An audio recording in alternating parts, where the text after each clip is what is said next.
Olá, bom dia a todos! Hoje eu, Eloá Henrico, Gabriela, Guilherme, Júlia e Luísa estamos aqui presentes para falar sobre a medição da inflação. Começando com o que é inflação. Inflação é um termo da economia usado para designar o aumento geral dos preços de bens e serviços e não quando apenas os preços de artigos específicos sobem. Ela representa o aumento do custo de vida e a redução no poder de compra da moeda. Se o preço de algum produto sobe e os demais permanecem estáveis, não é caracterizado como um processo inflacionário. Do mesmo modo, se há um aumento de todos os preços em um mês, mas logo volta à estabilidade, também não é considerado inflação. Só se considera inflação quando o aumento dos preços for geral e duradouro. Esse aumento de preço não é necessariamente ruim ao consumidor, principalmente quando é controlado, espaçado e vem acompanhado de reajustes nos salários.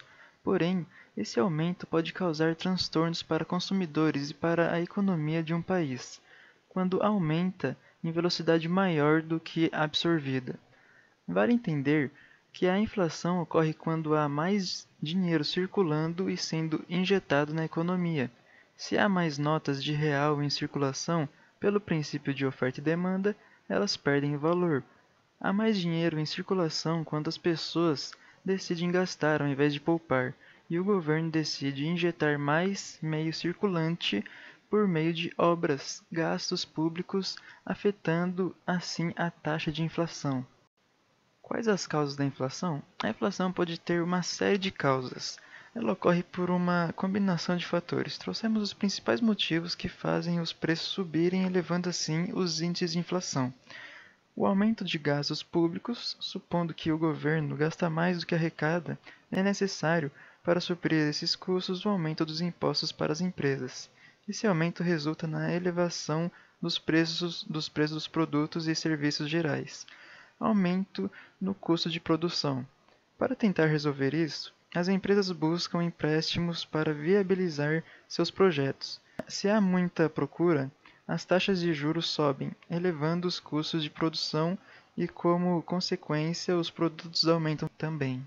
Queda na produção. Ocorre quando as indústrias produzem menos que a demanda.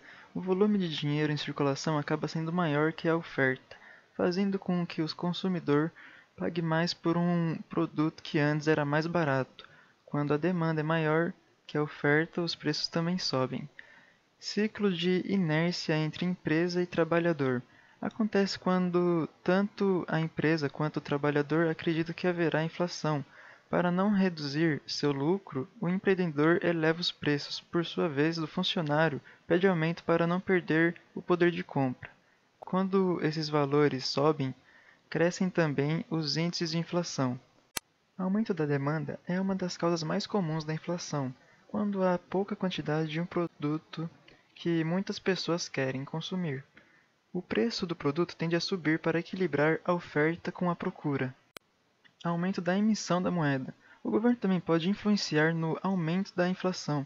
No momento em que os gastos são maiores do que os arrecadamentos, em alguns casos, pode ser preciso imprimir mais dinheiro para acertar as contas. Com mais dinheiro circulando no mercado do que a quantidade de oferta de produto e serviço, os preços aumentam. Agora um exemplo de como ela funciona.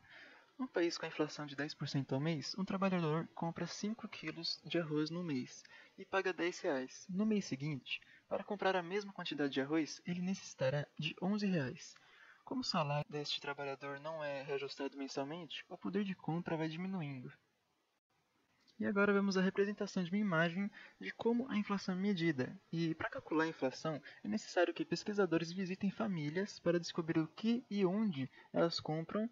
Então são definidos os produtos do seu carrinho e os pesquisadores comparam a variação dos preços que esses produtos sofreram durante as semanas e entregam para os técnicos, que irão processar os dados e calcular os índices. Quais são os principais índices de inflação no Brasil? O principal índice de inflação no Brasil é o IPCA. Ele é calculado com base em um levantamento feito pelo IBGE de aproximadamente 430 mil preços em 30 mil locais. Esses valores são comparados com os preços do mês anterior para chegar na variação geral de preços. Existem outros tipos de índices que podem medir a inflação, tal como o INPC, Índice Nacional de Preço ao Consumidor. Ele mede a variação dos valores dos produtos de bens e serviços para familiares com renda até 5 salários mínimos e serve como um termômetro para reajuste do salário mínimo. Inflação no Brasil. Nos últimos meses, a inflação foi a palavra que passou a resumir as preocupações econômicas no mundo. No Brasil não é diferente. O IPCA, prévia da inflação oficial, atingiu 1,73% em abril. É o maior patamar para o mês desde 1995, quando ficou em 1,95%, e para qualquer mês desde fevereiro de 2003, quando alcançou 2,19%.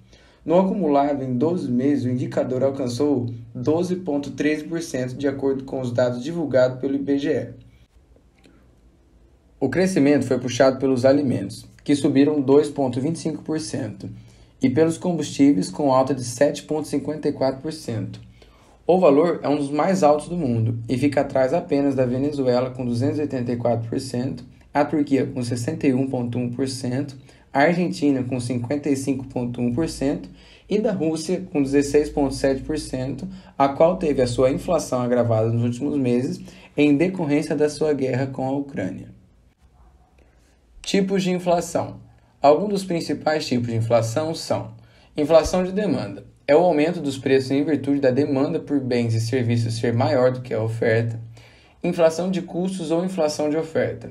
É o aumento dos preços em virtude dos insumos necessários para a produção de bens e serviços ficarem mais caros. Inflação inercial. Tem ligações com o fator psicológico da inflação comum. A inércia é o processo relacionado à expectativa da inflação e é o que os economistas chamam de memória inflacionária.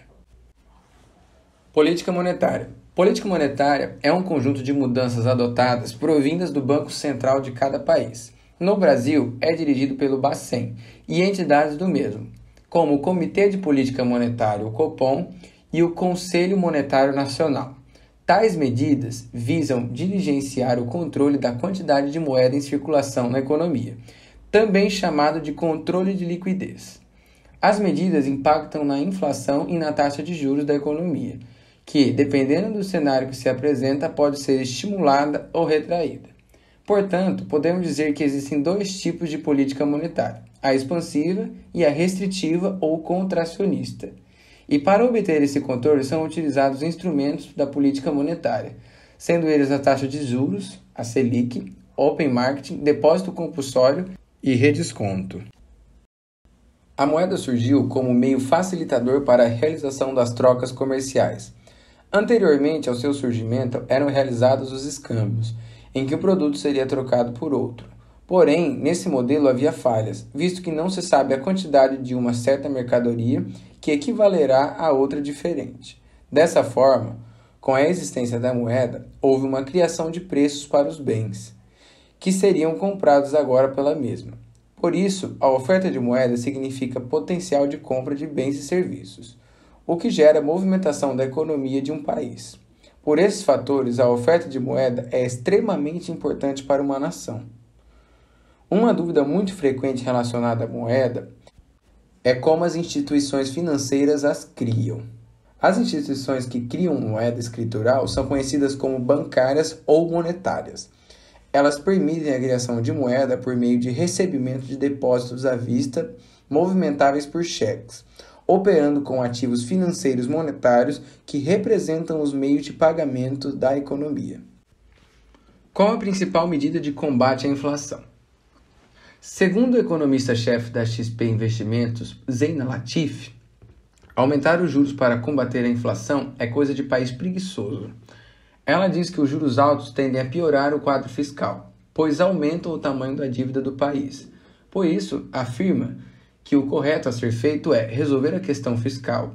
Para fazer isso, é preciso tomar algumas medidas, um pouco desconhecidas.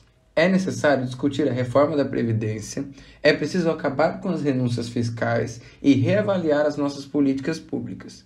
O funcionalismo não quer abrir mão dos reajustes salariais, o setor privado não aceita o fim das renúncias fiscais e o governo não quer cortar gastos. Ela finaliza dizendo que enquanto escolhemos evitar esses problemas, não há política monetária que possa combater a inflação. Imprimir dinheiro. Por que não resolve o problema? Imprimir mais dinheiro não funciona, pois essa prática não aumenta a produção econômica, apenas aumenta a quantidade de dinheiro que circula na economia. Se mais dinheiro for impresso, os consumidores poderão demandar mais bens, mas se as empresas ainda tiverem a mesma quantidade de bens, elas responderão aumentando os preços. Em um modelo simplificado, imprimir dinheiro apenas causará inflação. Suponha que o governo possua 1 milhão de bens. Cada bem está avaliado em R$10. Nesse caso, a oferta monetária total é de 10 milhões. Suponha ainda que o governo dobre a oferta monetária. Nesse caso, as pessoas passam a ter mais dinheiro, embora a quantidade de bens continue a mesma. Uma vez que as pessoas têm mais dinheiro, a demanda pelos bens cresceria. Como resultado, em resposta à alta da demanda, os donos dos bens aumentariam os preços. O cenário mais provável é que, se a oferta monetária dobrasse, teríamos 1 milhão de bens vendidos a R$20 cada. A economia agora vale 20 milhões, em vez de 10 milhões, mas os números de bens é exatamente o mesmo. Ocorre então a ilusão de dinheiro. É verdade que você tem mais dinheiro, mas tudo é mais caro, você não fica em melhor situação. Nesse modelo simples, imprimir mais dinheiro tornou as mercadorias mais caras, mas não mudou a quantidade delas. Com a produção permanecendo inalterada, a oferta de moeda dobra, resultando em uma duplicação dos preços e uma taxa de inflação de 100%. E um exemplo de um país que já foi vítima da superinflação é a Hungria, que já chegou a ter uma superinflação de 195% ao dia. Após a Segunda Guerra, em julho de 1946, os preços dobravam a cada 15 horas na Hungria. Os aumentos chegavam a 195% ao dia. O que explica essa situação foi o empenho do país na guerra. Com o governo dedicado a financiar o conflito, a produção para o consumo ficou lenta e o país imprimiu dinheiro sem grande controle. Além disso, após a guerra, a população começou a gastar muito, afinal, havia poupado durante o conflito. O resultado disso foi o pior caso de hiperinflação da história. Como a inflação afeta a minha vida? Você pode imaginar que se a inflação sair do controle, o resultado pode ser bastante prejudicial para um país. Afinal, é um fator que consegue abalar toda a economia. Os mais prejudicados, com certeza, serão as pessoas com menor poder aquisitivo, justamente por enxergar seu poder de compra reduzido. Com menos dinheiro circulando no mercado, o consumo também diminuirá e assim as empresas serão afetadas, vendendo cada vez menos. As dívidas começam a aparecer, assim como as demissões e rapidamente aparece o desemprego. Outra consequência é muito sentida por quem está inserido no mundo dos investimentos, pois o rendimento real de uma aplicação só é obtido após o desconto da inflação.